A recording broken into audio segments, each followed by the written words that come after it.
How to Destroy a Man Now. A Handbook.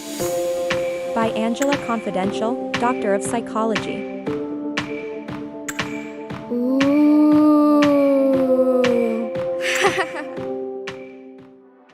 As women, we have been oppressed by men's physical advantages over us since the beginning of humankind. But now, in today's modern societies, the tables are finally turning.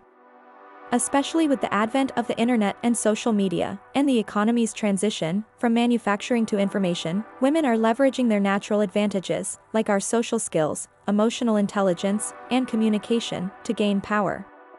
Ladies, you've probably utilized these advantages to some degree already, in one form or another. For example, as a child in school, I recall the boys using physical strength and aggression, like pushing or punching, to bully girls. That was their power. Girls, on the other hand, used communication and accusation, like spreading rumors and gossip, to undermine boys. This is our power. The purpose of this handbook is to be a resource, a collection of tools and techniques that have proven powerful in women's struggle against the patriarchy. I did not invent these methods, I only described them. Be advised, however, that the methods outlined in this handbook were chosen for their utility, or their ability to achieve results, rather than for their legal or ethical merit. In other words, the information presented herein does not purport to be legally or ethically sound. What is considered to be right or legal often changes with time, the prevailing culture, and the evolution of law. This handbook is a work of free speech. How the content is used, misused, or not used is at the sole discretion of the reader, and I, as the author, retain no responsibility.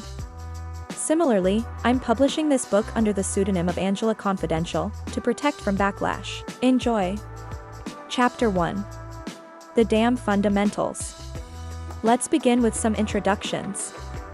We have 3 key friends, or fundamentals, that make it possible to destroy a man now. Damn. To destroy a man now, or damn, and do it well, it's important to know them well. Our first ally is Allison allegation. Allegation can be so simple, effective, and easy to employ that it's elegant. An allegation is a claim, usually without proof, that someone has done something illegal or wrong. A claim, at minimum, requires nothing more than an assertion. For example, if I yell from a rooftop that the world is flat, I have successfully made a claim. Similarly, identifying wrongdoing requires only observation, recollection, or a minimal amount of imagination. From lying to murder, any behavior that you've heard of, seen, experienced, or can think of that violates an ethical or a legal standard can suffice for an allegation. However, it's the last part of what constitutes an allegation that makes it uniquely useful. Zero evidence is required. This independence from proof allows you to make an allegation about any man doing anything without being encumbered by a need for facts. But how can something as intangible as the spoken word, without evidence, have enough merit or power to destroy a man now? Admittedly, if left completely on her own, Allison allegation has relatively little power. That's where our other 2 friends, Mary Media and Arthur Authority, assist. Mary Media, our second ally, encompasses just about any means of communication. Media can be as elementary as whispers of gossip, although nowadays the term most often refers to mass communication platforms such as television, the internet, or mainstream media networks. Of course, it also includes social media, such as Twitter and Facebook, which you will soon see are especially well suited to damn. So how does Mary Media help Allison allegation? Well, interestingly, they help each other. You've probably heard the philosophical question, if a tree falls in the woods, and no one hears it, did it make a sound? Although the answer to that question is still debated, it's certain that if an allegation is made, and no one knows about it, it has no power. Fortunately, however, the opposite is also true. The more people who know about an allegation, the more powerful it becomes. Thankfully for Allison allegation, and for our purposes, the modern mainstream media excel at spreading information far and wide. They do it to make money. Lots of money, from their advertisers. Yet advertisers need more than just a way to reach people, they also need a way to get people to pay attention to their advertisements, and ultimately buy their products. This is where media content comes in. Media content can be videos, website posts, breaking news, anything that garners interest. And it's no secret that scandal attracts people's interest, especially well. Sex sells, so does violence, injustice, misconduct, and anything else outrageous. That's why scandalous content in mainstream media has increased over the years. That's also why Mary Media helps Allison allegation. Scandalous allegations attract people's interest, interested people watch advertisements, those ads sell products, and it all makes Mary Media money. However, fascinatingly, while the mainstream media profit from proliferating allegations, they bear little responsibility for doing it. Apparently, as long as the media mention that the scandal is an allegation, they are relatively safe from legal repercussions. This is because, in free speech societies, people can voice opinions and unsubstantiated claims. Further, the media can always attest that they are not making the allegation, they are just reporting it. But, in truth, the media actually do help make the allegation by how they report it. You probably know that how you say something can convey greater meaning than what you say. For example, I could say, "I'm happy," but if I scream it angrily, people are much more likely to believe I'm upset.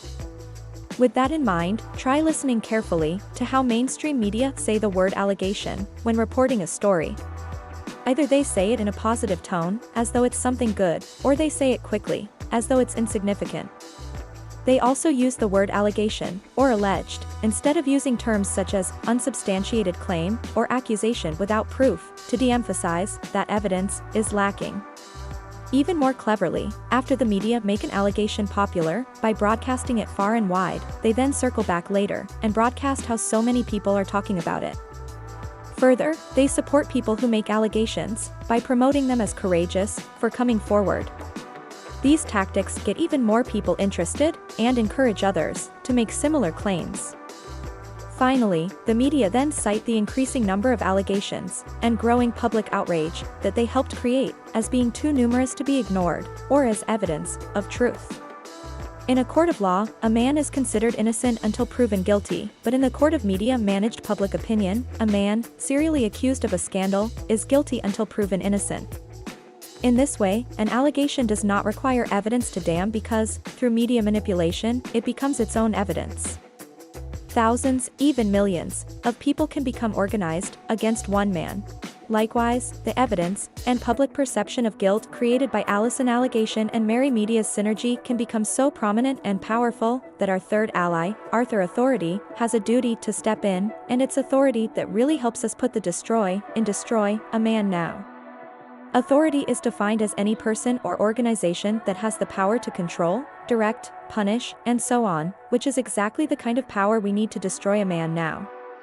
Examples include police, judges, bosses, human resource departments, boards of directors, teachers, professors, university councils, licensing, and regulatory agencies, and so on. Ultimately, it's authority that plays the final role in condemning a man. So, what do we need to know about authority to destroy a man now? Well, to begin, it's important to understand that Arthur Authority is an artifact of patriarchy and chivalry. As Daddy Knight, he takes pride in his role as guardian and savior, especially of the weak, mistreated, violated, and so on. He strives to be the hero who saves the damsel in distress. In other words, authority caters to victims, and nothing gets Arthur Authority's attention more than a call to action to save victims. To be considered a victim or a damsel in distress, authority first needs to perceive you as weak. Surprisingly, a great illustration of this is how authorities usually relate to men in distress. Can you imagine what typically happens when a man walks into a police precinct and requests a restraining order against a woman? Officers roll their eyes and immediate disbelief ensues. This is because they simply do not perceive a man to be weaker than a woman, and for that reason, they are unwilling to provide assistance. In contrast, in patriarchal societies, women are perceived as weak by default, and therefore deserving of help and protection in the eyes of the authorities. Second, for the weak to attain victim status, authorities also need to perceive them as harmed or violated. In other words, authorities require a credible claim that a legal or an ethical standard has been broken in order to take action, because it's their duty to enforce standards. As we now know, we can look to Allison allegation to make the claim, and to Mary Media to make it credible. Nevertheless, it's still important to emphasize that authority is most likely to help us destroy a man now, in instances that entail an apparent violation of specific laws or codes of conduct. The more egregious, the better. Examples are numerous, including rape, sexual harassment, discrimination, physical assault, child abuse, substance abuse, and dishonesty in its many forms, like lying, cheating, fraud, etc. Also, and this works surprisingly well, keep in mind that with the media's help, allegations against authorities can be used to motivate authority to take action. Just about any widespread allegation about an authority being remiss, ineffectual, or negligent in its guardian and savior role will suffice.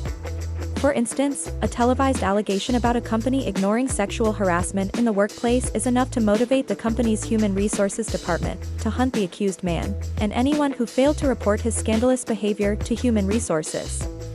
Once authorities decree that there is a victim of a violation, they can take punitive actions against the perpetrator, for example, destroying a man. Punitive actions usually entail substantial loss, such as termination of employment, or loss of income, loss of education or loss of certification, like dismissal from school, or revocation of credentials, loss of social status or good reputation, for example, public shame and humiliation, loss of financial savings, by paying for legal settlement, and loss of freedom, for example, imprisonment. In addition, the combined actions of Allison allegation, Mary Media, and Arthur authority generally result in ongoing loss or the loss of future opportunities. In this way, a man is truly damned. With a smeared reputation or record of alleged misconduct, no one will want to be associated with him, no one will want to employ him, no one will want to help him, and no one will even believe him. Further, the subsequent long-term stress frequently results in loss of physical and mental health. When I say these methods can destroy a man, I genuinely mean it. Moreover, these methods actually do destroy men, even powerful ones. There is no better testimony to how effective Allison allegation, Mary Media, and Arthur authority can be than the growing number of men they've destroyed, regardless of allegations being true or false. The following is just a partial list, from 1 year, 2017, of renowned men, in no particular order, the allegations made against them in the media, and the authority-driven consequences. Harvey Weinstein, Hollywood producer and co-founder of the Weinstein Company, accused of rape, sexual assault, sexual harassment, and sex trafficking, fired from the Weinstein Company and expelled from the Academy of Motion Picture Arts and Sciences. Roy Price, Amazon executive, accused of sexual harassment, resigned days after being suspended. Chris Savino, Nickelodeon producer, accused of harassing women, fired. Lockhart Steele, editorial director of Vox Media, accused of sexual harassment, fired. John Besh, celebrity chef and chief executive of Besh Restaurant Group, accused of sexual harassment, stepped down from the Besh Restaurant Group. Terry Richardson, fashion photographer, accused of sexual misconduct, banned from working with Vogue, and other. This list goes on for about 6 minutes. If you would like to skip to the end of the list and the next chapter, you can fast forward to 18 minutes on the timeline for the last entries in this list, and the beginning of chapter 2, but I encourage you to keep listening. Harassment, removed from the masthead of The Atlantic and fired from Emerson Collective. Knight Landisman, art forum publisher, accused of sexual harassment, resigned from the magazine. Mark Halperin, MSNBC political analyst and co-author of Game Change, accused of harassment while at ABC News, dismissed from MSNBC and NBC News, book contract terminated, and upcoming book's HBO adaptation cancelled. Ken Baker, E! News correspondent, accused of sexual harassment, removed from TV while NBC investigates. Kevin Spacey, actor, accused of sexual misconduct and assault, fired from Netflix series and replaced in upcoming film. Jeremy Piven, actor, accused of sexual misconduct, CBS dropped his show. Hamilton Fish, New Republic president and publisher, accused of sexual harassment, resigned from the magazine. Michael Oresks, NPR chief editor, accused of sexual harassment while at the New York Times, NPR, and the Associated Press, resigned. Andy Dick, comedian, accused of sexual harassment, fired from film. Jeff Hoover, Kentucky House Speaker, accused of sexual harassment, stepped down from position. David Gillard, co-CEO of Primary Wave Entertainment, accused of drugging women, sexual assault, and rape, taking a leave of absence. Ed Westwick, actor, accused of sexual assault, the BBC cancelled his show. Jeffrey Tambor, actor, accused of sexual misconduct, not returning to his Amazon series, Transparent. Matthew Weiner, Mad Men creator, accused of sexual harassment, cancelled appearances. Roy Moore, Alabama judge and politician, accused of sexual misconduct and sexually assaulting teenagers decades ago, lost financing from the Republican National Committee and lost U.S. Senate election. Louis C.K., comedian, accused of sexual misconduct, release of new film halted, Netflix special cancelled, and FX and HBO cut ties. Andrew Kreisberg, executive producer of Arrow, Supergirl, and The Flash. Accused of sexual harassment and inappropriate touching, suspended by Warner Bros. Television Group.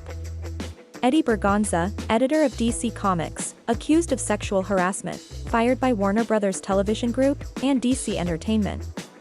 Gary Goddard, CEO of the Goddard Group, accused of sexual assault of minors, took leave from his company. Al Franken, U.S. Senator, accused of sexual misconduct, resigned and cut from a PBS TV special. John Conyers, U.S. Senator, accused of harassment, resigned.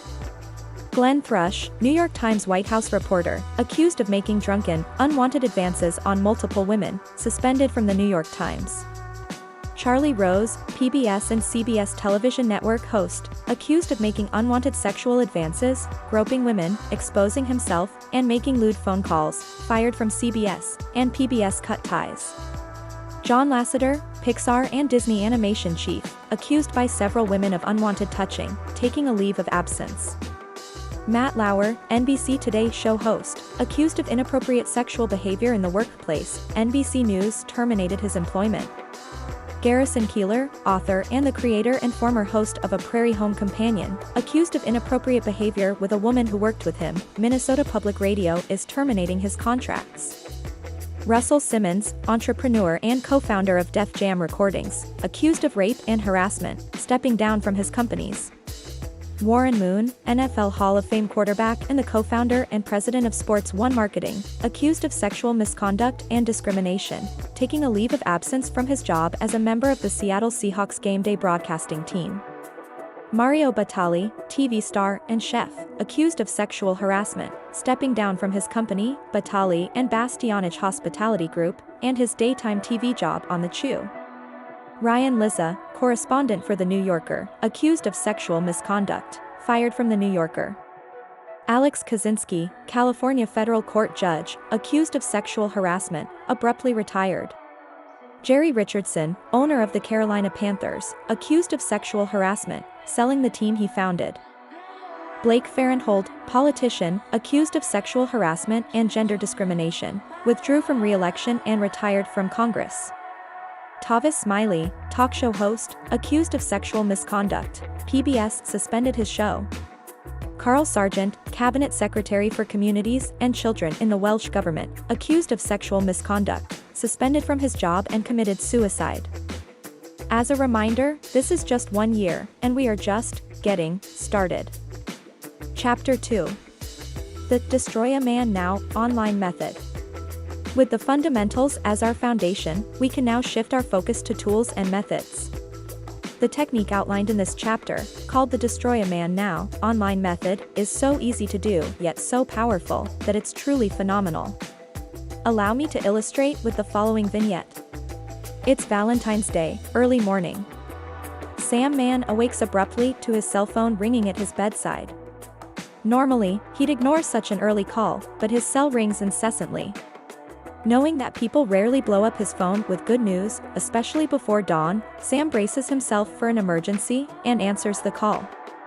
What happens next, however, is something he could have never imagined. Hello, this is Sam? Hi, Sam. It's Sarah. Sam is a seasoned business consultant, and Sarah's company is his biggest client. Oh, hi Sarah. What can I do for you? With a gasp, Sarah exclaims, "You haven't seen what's on the internet about you?" Sam has no idea what she's talking about. Sarah explains that her company received an anonymous email via their website's Contact Us page, accusing Samuel Mann of being a woman-beating, alcoholic, drug-addicted alcoholic and rapist, among other similar things. The email also instructed the company to Google Samuel Mann, MBA, to see it's true. Blindsided and still on the call with Sarah, Sam reaches for his laptop and Googles Samuel Mann, MBA, business consultant. He's shocked by what he sees. His LinkedIn profile promoting his business, credentials, and accomplishments no longer appears at the top of Google's search results. Instead, there is a post on a website called Cheater Report, with the headline, Samuel Mann, MBA, is a woman-beating, alcoholic, business consultant.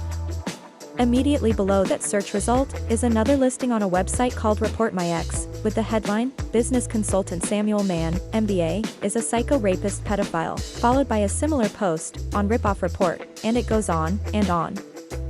In total, the allegations span the first 4 pages of Google's search results for Sam's name. Any positive information about him, including endorsements from clients, was now buried farther back in Google than anyone would typically look. Alarmed, Sam defends himself. Sarah, this is literally unbelievable. I have no idea why this is happening. You've been working with me for over 10 years. You know none of this is true. I'm sorry, Sam, it doesn't matter if it's not true, it's all over the internet. It looks bad for our company to be associated with you, and our lawyers say it makes us vulnerable. We have to cut ties with you. And with that, Sam suddenly loses his biggest client, a relationship that took a decade to build and was continuing to grow. Hundreds of thousands of dollars in annual revenue, gone. Literally just the day before, business was going wonderfully. Sam hangs up, bewildered and in disbelief. As soon as he puts his phone down, it begins ringing again. This time, the caller's name appears on the caller ID. It's Sam's second, biggest, client. You're probably thinking at this point, wow, yeah, that's powerful. And it'd be awesome to destroy a man by ruining his reputation across the internet, but I don't have the resources to do that. Yet, you do.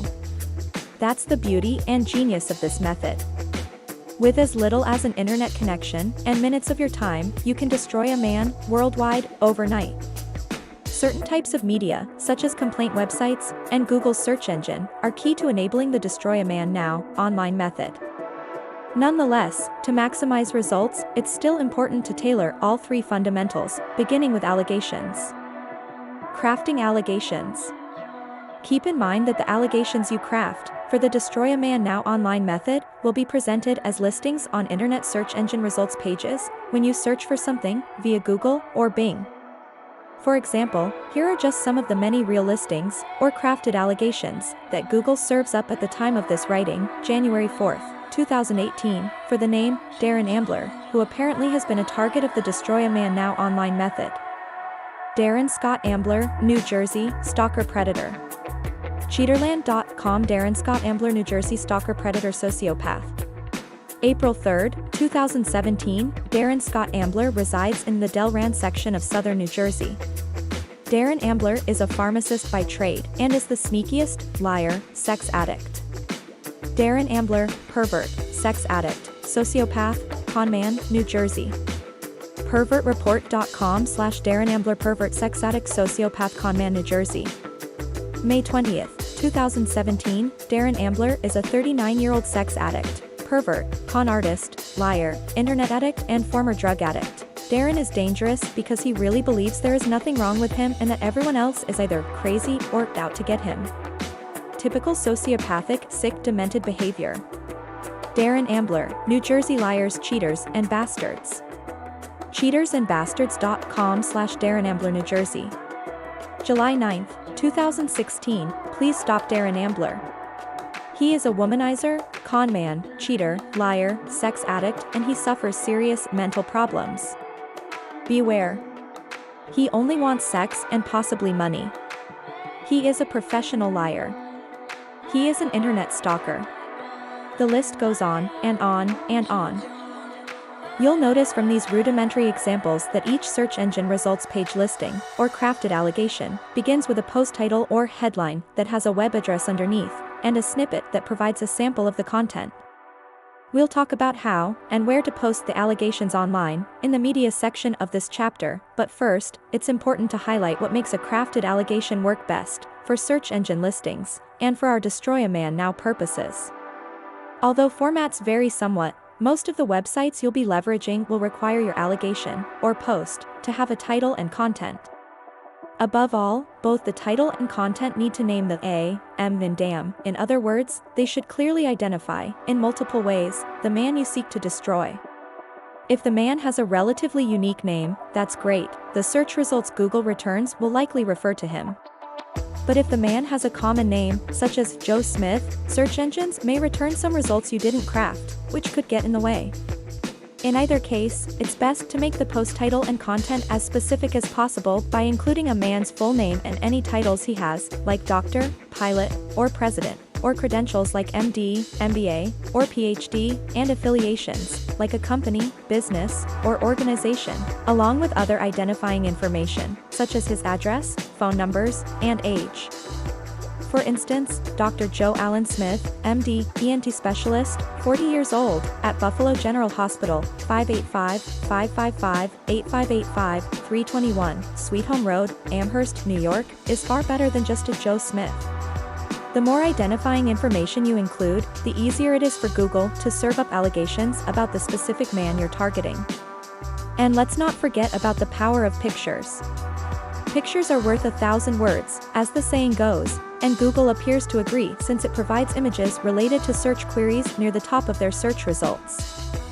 Thankfully, many of the websites you'll be using allow you to include pictures with your posted allegations. To maintain your anonymity, you can use pictures of the man that are already public, like ones posted on his social media profiles or other places online. You can copy and paste them from Facebook, LinkedIn, and other sites. Next, in order to attract the proper attention, the post title and content of the post you craft need to include scandalous allegations about the man victimizing others by violating legal or ethical standards. Anything shocking can work, but crimes of a sexual and violent nature against women or children seem to work best. A few examples include rape or sexual assault, physical assault, like beating women, and pedophilia. Other vices, such as alcoholism and drug abuse, can also work but appear less effective, perhaps because victims are less apparent. Either way, both approaches are even more effective when phrased as helpful warnings to the public, most likely because they appeal to the authorities' quote, guardian and savior role, by implying that weak people are presently at risk. For example, a post title could read as follows. Warning. All women beware of rapist Dr. Joe Smith, MD, ENT specialist. Further, while the post content requires more detail, it needs to be only about a paragraph in length for search engines to detect it, index it, and rank it highly in search engine results pages. Nevertheless, longer content is typically better in the eyes of search engines. As always, it's helpful to keep the fundamentals in mind, and ask yourself, what will get the attention of Mary Media and Arthur Authority? As you can probably guess, crafting stories or sharing anecdotes, with allegations chock full of scandalous details, sex, violence, victims, and potential victims, works well. While most people won't actually click on the listings, seeing the post title and snippet is enough. Search engines appear to rank listings, linked to voluminous content, higher in search results, and that's important because we want the public, media, and authorities to notice them. Also, it's obviously best to make the allegations anonymously if you want to protect yourself from any negative repercussions. You can refer to yourself simply as a victim or a friend of a victim in your posts. You can also help maintain anonymity by using a public internet connection, like at a cafe or a hotel lobby, or a virtual private network (VPN) connection, if you're familiar with how that works, to mask your home IP address. Further, some of the websites you'll be leveraging may ask you to register with a username or email address. You can still guard your anonymity, however, by creating a generic username like Karma Princess and a throwaway email account through Yahoo, Gorilla Mail, or Hotmail, like karmaprincess321@hotmail.com. Frankly, the websites do not seem to care who is actually posting. Additionally, although it's important to make the allegations scandalous, it's counterproductive to go overboard and make them ridiculous. For example, an allegation stating, "He's a doctor who rapes patients," is enough to do serious and lasting damage, whereas, "He's a doctor who drinks 20 bottles of wine per week, smokes crack, hires prostitutes, and rapes his patients," sounds over the top and could undermine the credibility of your claims and lose authorities' interest. Moreover, the Destroy a Man Now online method relies on multiple allegation postings across the internet to get the attention of search engines and work most effectively. Because internet search engines tend to ignore duplicate content, you'll need to craft various written versions of your allegations to be posted on different websites. However, the versions don't have to vary much, changing a few words and moving some sentences around should suffice. Here are 3 examples. Version 1 says, "Warning. Sexual predator, Dr. Joe Allen Smith, MD, ENT specialist at Buffalo General Hospital, New York, 585-555-8585, 321, Sweet Home Road.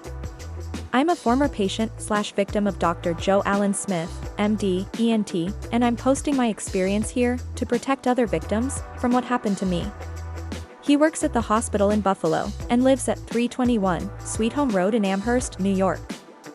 While examining me for an ear infection, he repeatedly touched my breasts. He even said he was excited to see me while gesturing toward his crotch. I could see his erection through his pants. He also kept insisting I see him outside the office, no matter how many times I tried to say no to dating him. I was violated and harassed, and I don't feel safe knowing he has my personal information. Why does Buffalo General Hospital allow this sexual harassment and assault?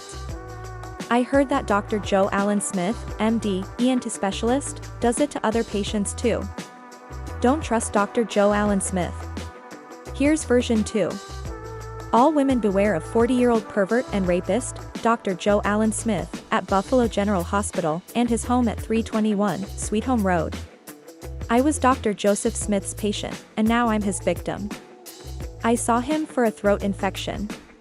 After he persisted relentlessly, I gave in to the pressure and power he had over me and agreed to go out with him.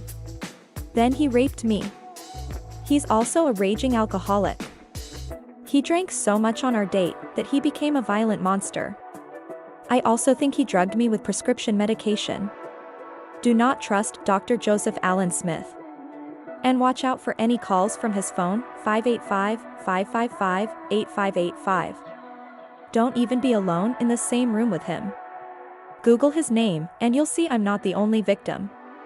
And finally, here's version 3. Public service announcement. Rapist. Ear, nose, and throat Dr. Joseph Smith lives at 321, Sweet Home Road in Amherst, New York. Phone number 585-555-8585. I smelled alcohol on Dr. Joe Allen Smith's breath during my last appointment with him.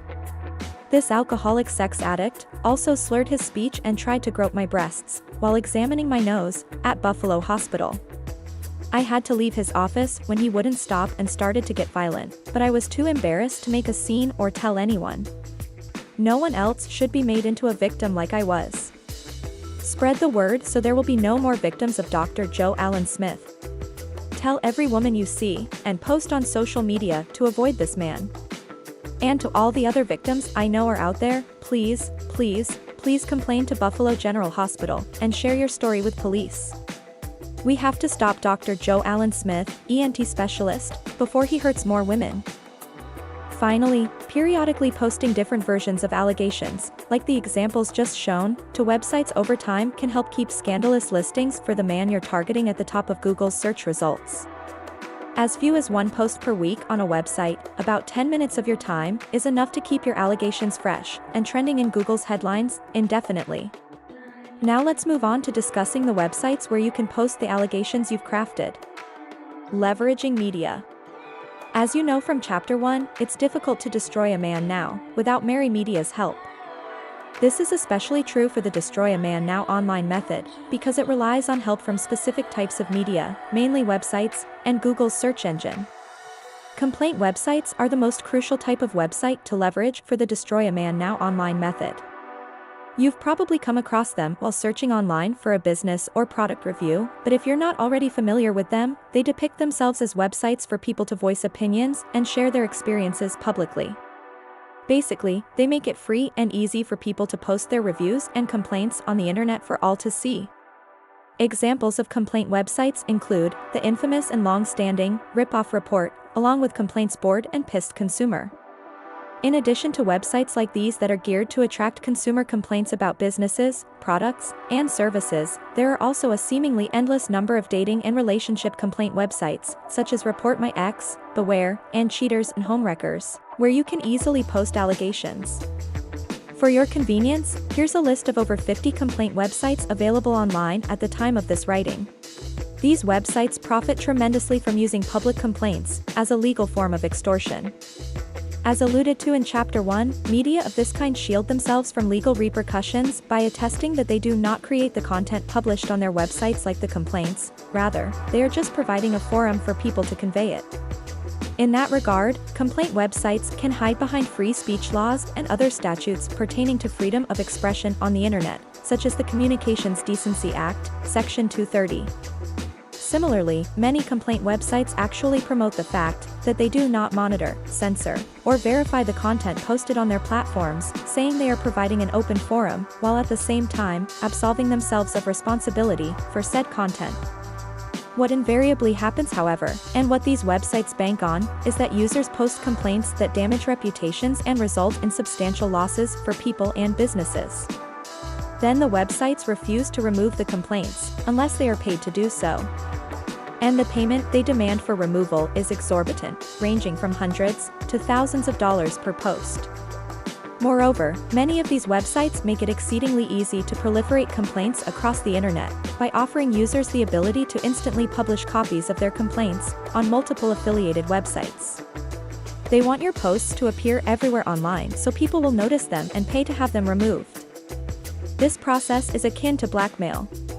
In other words, by simply clicking a button on a complaint website, the Destroy a Man Now allegation it took you only minutes to craft is published to numerous affiliate complaint websites across the internet, which helps make it possible to destroy a man now, worldwide, overnight. However, this money-making scheme that capitalizes on free speech, the reach of the internet, and reputation ravaging could not be successful without the help of internet search engines like the aforementioned Google and Bing. Similar to complaint websites, search engines absolve themselves of responsibility for the search results they serve up by attesting that they do not create the content, rather, they just convey information already on the internet. But, in true Mary Media style, search engines actually do influence the impact of internet content on the public by choosing which content to promote at the top of their search results. For example, there may be thousands of listings on the internet associated with a search for Dr. Joe Smith, ENT specialist, yet the listings on complaint websites seem to be served up first in Google's search results. This works so well that a complaint posted on Rip-Off Report, for instance, about a company or a person typically ranks higher in Google's search results than the company's website or the person's Facebook profile. And Google does deserve special commendation in this regard, as it is the most popular search engine and appears to place a greater priority on serving up scandalous content, in comparison to other search engines like Bing. In other words, a search for Dr. Joe Smith through Google is more likely to return allegations on complaint websites than the same search conducted through Bing. Moreover, if a person pays a complaint website to remove allegations that appear on the first page of Google's search results, Google quickly elevates another complaint website allegation from lower in their search result rankings to take its place. I've seen allegations ranking on page 3 of Google's search results jump up overnight to replace an allegation removed from page 1. In this sense, Google seems to operate like a newsstand that places tabloids on the front and center display rack to attract customers, whereas Bing tends to position credible sources more prominently. Make no mistake, however, Bing still does serve up scandalous complaint website listings in its search results, just lower down in their rankings. In addition to complaint websites, social media like Twitter also play an important role in making the Destroy a Man Now online method so effective. Once you've posted allegations on complaint websites, social media can be leveraged to draw even more public attention to them. This is as easy as posting, liking, and retweeting or sharing links to the allegations you published on complaint websites. Posting something as simple as "Wow, look at what people are saying about Joe Smith, MD. He's a doctor I was thinking of seeing. I could have been raped." Posting this on Twitter along with links to supporting posts on complaint websites is enough to broadcast the allegations to potentially millions of people and increase internet traffic to further elevate listings in search results. Leveraging authority. Even with your allegations published across the internet and ranking at the top of search engine result pages, it's sometimes necessary to drop them into Arthur Authority's lap to get him to take action. Social media like LinkedIn and Facebook are particularly useful in this regard. For example, as LinkedIn profiles are essentially online resumes, they can be used to find information about a man's current and previous places of employment, his professional affiliations, and the names of important people in his professional network, such as his boss or his biggest client. Similar information can be found in Facebook profiles. With that information in hand, you can then message allegations to the most important people/authorities in his networks via social media applications like Facebook Messenger, anonymous emails, or by using the Contact Us page of employers' websites. Through the same means, you can also provide authorities with links to posts on complaint websites and encourage them to Google his name to see it's true. Likewise, you can send similar alert messages to regulatory associations, such as the American Medical Association, encouraging them to revoke any licenses or certifications a man has. As illustrated in the vignette about Sam Mann at the beginning of this chapter, when authorities are directly alerted to allegations, there is an implied duty for them to take action, like terminating his employment. Even more in our favor, Arthur Authority makes it nearly impossible for a man to have any recourse against the Destroy a Man Now online method. As already mentioned, the media we leverage use authority, like the legal system, to shield themselves from repercussions with free speech and internet laws. Similarly, social media giants like Twitter fight hard with their attorneys to protect users' right to express whatever they want. Moreover, if you maintain your anonymity, whom can authorities take action against? It can be impossible to prove who made the allegations on the internet. Besides, as taking legal action is ridiculously expensive and winning defamation cases is notoriously hard, it's usually prohibitively difficult for a man to fight back. And keep in mind that with the swift loss of income and social support that typically occurs as a result of Allison allegation, Mary Media, and Arthur Authority's collaboration, most men will not have the resources to even pay for allegation removals from complaint websites, let alone hire a legal team to chase after accusers. Even if a man did have the money, very few lawyers, courts, and laws are equipped to deal with the new tactics and technology underpinning the Destroy a Man Now online method. The legal system is already too far behind the times and too slow to catch up. In other words, there isn't much most men can do to recover from the Destroy a Man Now online method. Chapter 3. The Damn at Work Method. In comparison to the damn online method outlined in the previous chapter, the Destroy a Man Now at Work method relies less on mass media and more on leveraging workplace allegations and work-related authorities. And while it's not quite as easy as posting allegations across the internet, the amount of effort required for remarkably destructive results is still surprisingly small. I'll illustrate with the following vignette. Kathy Kleek was a new hire. A recent graduate with a master's degree in marketing, she was happy to finally leave the academic world and hit the ground running at her first real job. Socially outgoing and chatty, Kathy related to her colleagues as though they were personal friends.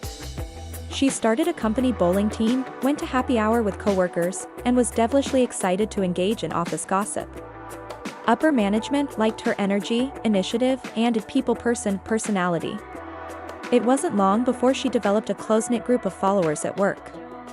Eric, introvert however, tended to keep to himself. True to the many stereotypes about engineers, he was more comfortable working with data and things than with people. A long-time employee of the company, he had worked his way up over the years, from an entry-level position to senior engineer. It didn't take Kathy long to discover that she disliked Eric. He was reserved, had few friends, and did not participate in company's social activities. Likewise, he consistently declined Kathy's invitations to join the bowling team and other such things. Worse, when she expressed new ideas about how to market the company's products, he often criticized her for overselling the product's technical capabilities. In sum, Eric got in her way and made her look bad. So, true to her nature, Kathy began to communicate her dismay to her large circle of friends at work. She complained that Eric stifled her ideas by interrupting and criticizing her during meetings. She said Eric discounted her perspectives because she was female. To be supportive, her work friends echoed her sentiments and reinforced her negative views of Eric. Empowered, Kathy then took her complaints to human resources. She stated that Eric did not acknowledge her contributions because she was a woman. She said that he spoke aggressively and that she did not feel safe during meetings with him. When HR asked if there was anything else about Eric that made her feel uncomfortable, Kathy added that perhaps he didn't listen to her ideas because he was sexually attracted to her. And now that she thought more deeply about it, she recalled instances when he stared at her breasts rather than making eye contact while she was speaking. Further, when asked if there were any witnesses, Kathy said she had been sharing her concerns with coworkers for quite some time. They agreed with her, and they would vouch for her. HR confronted Eric. Blindsided, he said that he had no idea what Kathy or her friends at work were talking about, and that he related to her no differently than any other employee. He also said he had not violated any company policies, no one else had ever complained about him during his years with the company, and HR had no tangible evidence to support allegations of sex discrimination. Nevertheless, in order to maintain a safe work environment, promote diversity, and avoid further complications, HR mandated that Eric formally apologize to Kathy and refrain from criticizing her. They also threatened to terminate Eric if he did not comply, informed his manager of what had occurred, and added documentation about the incident to Eric's permanent personnel file. Rumors traveled fast around the company about Eric's apology, and about his disrespect for women. Fearing termination, he no longer voiced his opinions during meetings, and retracted his views whenever female coworkers took issue with them. He was eventually passed over for promotion. Kathy was applauded for having the bravery to voice her concerns and stand up to sexual discrimination. She advanced quickly in her career with the company. You may be thinking at this point, is that all it took to destroy Eric's career? As the vignette is derived from real incidents, I assure you that it really can be that easy. While leveraging work-related authorities is key to enabling the destroy a man now at work method, crafting appropriate workplace allegations, and utilizing the correct channels to convey them is required to get those authorities involved. That said, let's review how to tailor the 3 fundamentals to destroy a man now at work, beginning with allegations. Crafting allegations. Money matters most to companies, and that's what's most important to keep in mind when crafting workplace allegations. Making money is a company's main purpose, it's why companies exist. Profits grow them, and financial losses lead to their death. Even companies who strive to make the world a better place couldn't do so if they didn't make money to fund their efforts. Likewise, the same is true for a company's functions or departments. And it's easy to see how functions like product development, sales, and marketing exist to make a company money. However, it's less easy to see how money is also the guiding star for functions like HR and legal departments. Make no mistake, those departments do not exist to protect or help employees, despite portraying themselves that way. Rather, their primary function is to protect companies against financial losses that can arise from personnel matters and lawsuits. For example, companies invest in diversity and sexual harassment training for employees, not because training creates a better workplace, many studies show it has little effect, but because it helps protect the companies from lawsuits. Companies can argue that they are not responsible for employee misconduct, because they provided training on proper conduct. In sum, companies fully recognize the massive damage Allison allegation, Mary Media, and Arthur Authority are capable of, especially in terms of generating the kind of scandal and public outrage that results in boycotts, costly legal action, tarnished brand reputation, and other huge financial losses. In addition to posing a threat to company profitability, viable workplace allegations also require a victim in need of protection. In work contexts, victims are generally synonymous with protected classes, such as women and minorities. The term protected class stems from U.S. federal anti-discrimination law, meaning that companies are held legally liable and can lose money from allegations about mistreatment of people in protected classes.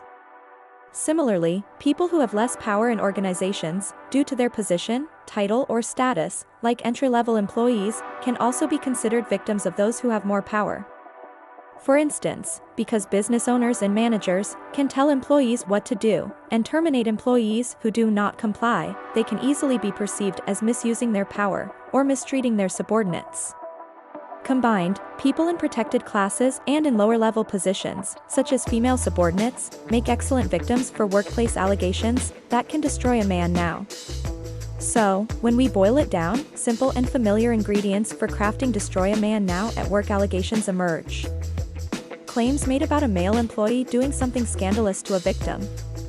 However, like Allison allegation dressed in business attire, the claims have to be properly suited to fit the workplace environment and be taken seriously by coworkers, managers, and human resources.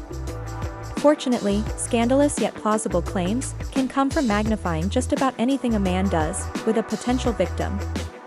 For example, a man who hugs women at work can easily be accused of unwanted touching. A man who expresses opinions that differ from those held by people in protected classes can be accused of being aggressive and creating an unsafe work environment. A man who uses humor that involves protected classes or subordinates can be accused of making inappropriate jokes and creating a hostile workplace. Moreover, a man who engages in a sexual relationship, even a consensual one, or anything even related to sexual activity with a potential victim from the workplace, like asking a female colleague to join him for dinner, can easily be accused of unwanted sexual advances, sexual harassment, or other forms of sexual misconduct. Yet, like the destroy a man now online method, while it's important to make the allegations scandalous, it's counterproductive, especially in workplace settings, to go overboard and make them ridiculous. For instance, accusing a manager of rubbing up against female subordinates and repeatedly asking them on dates is enough to do serious and lasting damage, whereas saying, he rapes women daily in the employee lounge on lunch breaks borders on unbelievable and could undermine your credibility. Along the same lines, it's generally more effective to make allegations related to a man's character, like he's abusive or a sexual deviant, rather than to something more tangible like the quality of his work. A man can provide evidence to back up the quality of his work, whereas scandalous allegations about his character are much more difficult to defend against, and as we know from Chapter 1, such allegations can become their own evidence, with the media's help. Leveraging media. Smear campaigns, channeled through companies' internal communication networks, are one of the most effective media means for destroying a man at work. Before you can take your allegations directly to authorities, like HR, you'll need to ensure they'll find some kind of support for your claims upon investigation. For example, if you were to allege to HR that a manager tries to date female subordinates, but the manager's coworkers say they've never heard anything about it when HR asks, the allegation probably won't go far. However, if coworkers are able to say they've heard about the manager trying to date female subordinates, then further action from HR is likely. The more coworkers can vouch for an allegation, the more effective it is, and smear campaigns can do a great job of spreading claims and cultivating support. So what's required for an effective smear campaign? Well, first you'll need internal communication networks, or to put it more simply, work friends. You probably already have a network of friends at work, but if you are new to a company, or you tend to be a loner, you'll have to develop one. The vignette at the beginning of the chapter illustrated how Kathy Kleek did an outstanding job of building a broad network of work friends quickly, but it's not necessary to go as far as starting a company bowling team. And although it's outside the scope of this handbook to detail how to make friends, plenty of other books focus on that. I'll share some important tips about how to maximize your network for our Destroy a Man Now work purposes. First, it's wise to befriend people in the company who are informally influential. These folks are akin to the popular kids at school, who set trends, gain followers, and always have friends to sit with at the lunch table. Other employees respect these people's opinions, and follow their lead. In corporate lingo, people like these are referred to as opinion leaders. Gaining an opinion leader's friendship and trust and sharing your claims with that person is almost like publishing allegations in a company newsletter. Second, it's important to befriend people in the company who are formally influential. These are folks who have power because of their position, title, or status, like a director or manager. Building relationships with these people is a little more challenging than making friends with the popular kids we just discussed. However, the obstacles inherent in organizational structures, like an entry-level worker has no business talking to an executive, can be circumvented in a number of ways, such as company social events and mentoring programs.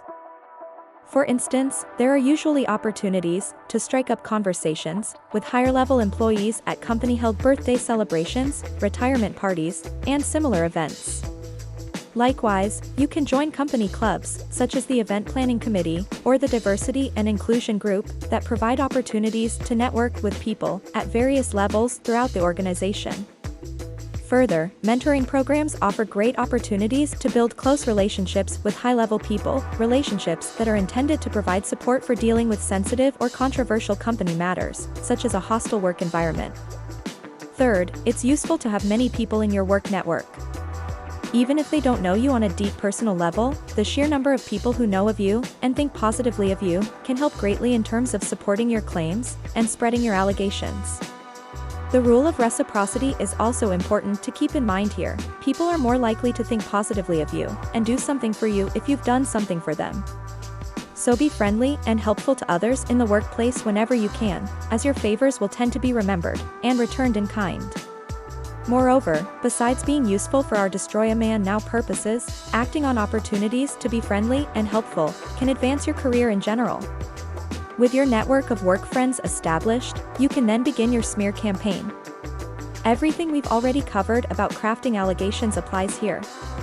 However, I will reiterate that the damn at work method calls for you to be subtle and keep the idiosyncrasies of your work context in mind.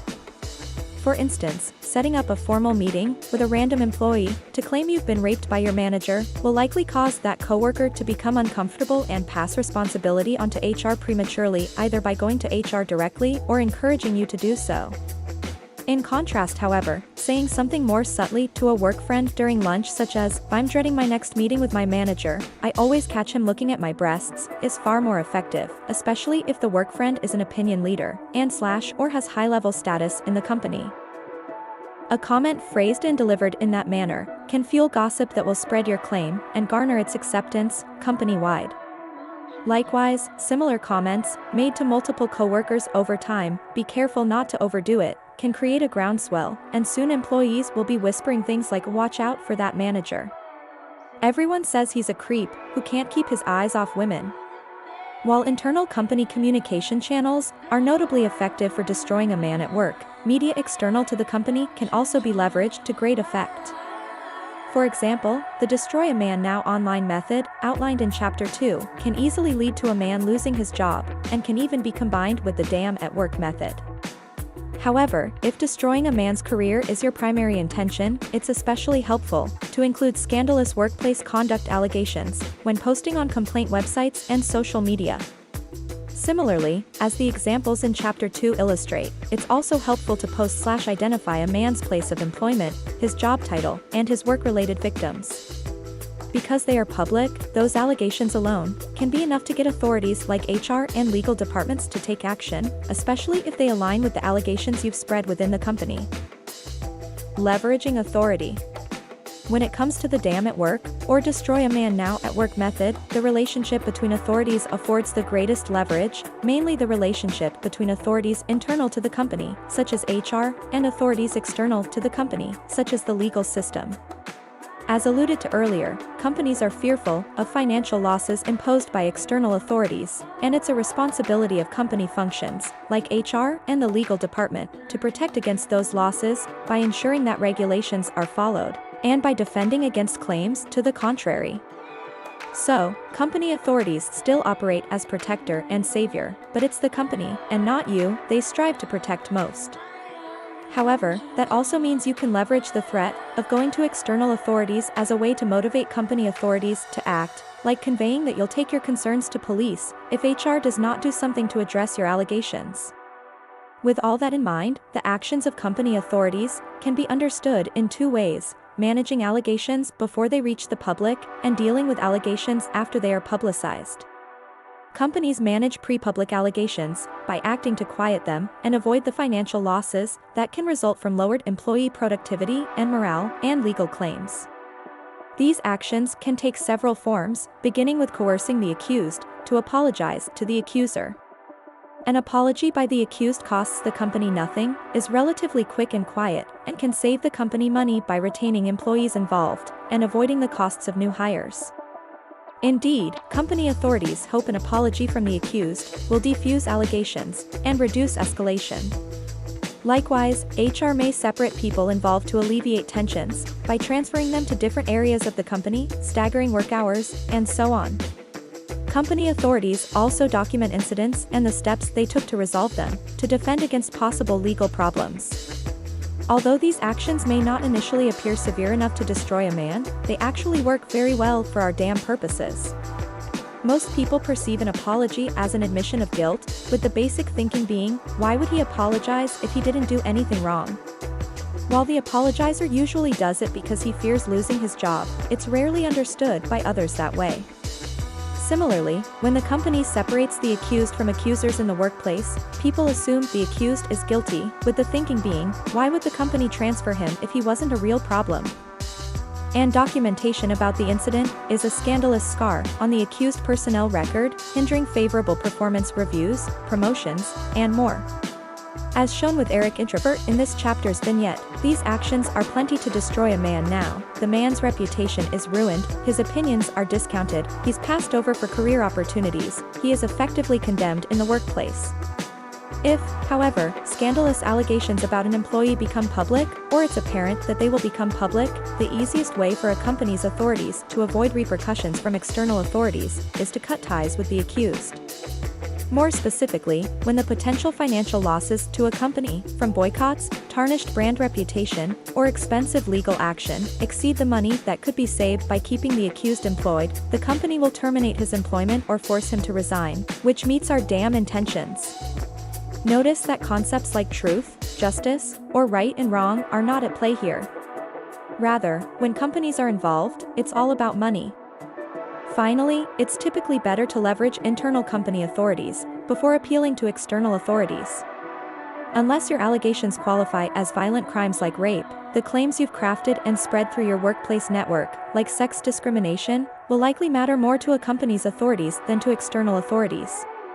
Moreover, once they are brought into the picture, external authorities tend to coordinate with a company's internal authorities, which can backfire if you haven't already done your groundwork with internal authorities. For example, human resources may not vouch for you. Chapter 4. Why these damn methods work. Having reviewed the Destroy a Man Now fundamentals, how to destroy a man now online, and how to destroy a man now at work, I'm sure you've gotten the gist of how to destroy a man now, and can figure out how to apply the same principles in other contexts, like school, divorce, and child custody battles. With that in mind, I'll finish this handbook on a positive note with a word about why these methods work. In a word, these Destroy a Man Now methods work because women are winning. Moreover, we're doing it by turning male oppressors' own patriarchy against them. Women have gained more power than men, while society still operates like we're powerless victims. In this way, women benefit from both the virtues of victimhood and the power of the oppressor. We also do it openly, hidden in plain sight, by patriarchy's selective blindness to manipulative women. It's patriarchal society that forever views us as damsels in distress. It's patriarchal society that laughs at the thought of a man being the victim of a woman. It's patriarchal society that defines violence as physical, in terms of beatings and broken bones, but never in terms of false allegations and broken lives. Even when studies show that women are just as violent, often more physically violent than men, and when violence, which now includes things such as verbal abuse, reputation ravaging, and emotional abuse, patriarchal society still cannot perceive women as aggressors. Despite men being far more likely than women to be the victims of violent crimes like homicide, men are still perceived as less deserving of protection. Even present-day federal law still requires men, but not women, to register for the military draft. In other words, with women gaining power in politics, we can send men to die for us in war, without ever having to go ourselves. Patriarchy's persistent perception of women as weak is so deeply ingrained in society that it's embedded in law. So, rather than trying to change patriarchy, women have mastered societal judo by leveraging the principles of patriarchy against men. We're defeating our oppressors by turning the captain's command of women and children first into men last, while we, as women, sink their ship. In 2017 alone, the number of men we've dethroned from high-level jobs in the entertainment industry, politics, and other positions of power is testimony to how well we're winning. Moreover, we're destroying men's reputations as men, so they can never regain power. The word men has become synonymous with rapists, pedophiles, predators, harassers, and more. Women are also winning because certain aspects of modern society have evolved in our favor. Especially with the emergence of information technology, typical female advantages, such as communication, social networking, and emotional intelligence, have become more important than typical male advantages, such as physical strength, size, and emotional detachment. As Richard Whitmire, 2010, states in Why Boys Fail. The world has gotten more verbal, boys haven't. Similarly, education is now key to financial success and power, and it's apparent that school is better suited for women. According to The End of Men and the Rise of Women, by Hannah Rosen, 2013, thousands more women than men graduate from college each year, with women earning about 60% of all bachelor's degrees. Likewise, women earn 60% of master's degrees, and earn more PhDs than men, Rosen 2013. Even more uplifting, trends like these are continuing, and nothing is being done to stop them. Along with patriarchal society turning a blind eye, Mary Media ensures public condemnation for anyone who even tries to advocate for men's rights, even women. Why, you ask? Because destroying a man now is profitable. As we've discussed, mainstream media profits mightily from scandalous false allegations against men. Complaint websites make untold sums of money from the legal extortion they levy. Lawyers siphon ridiculous amounts of money from men who are trying to defend themselves against false allegations. And women profit from scandalous false allegations against men in the form of legal settlements, career advancement opportunities, and child custody. Clearly, women's power to destroy a man is stronger than ever, and our time is now.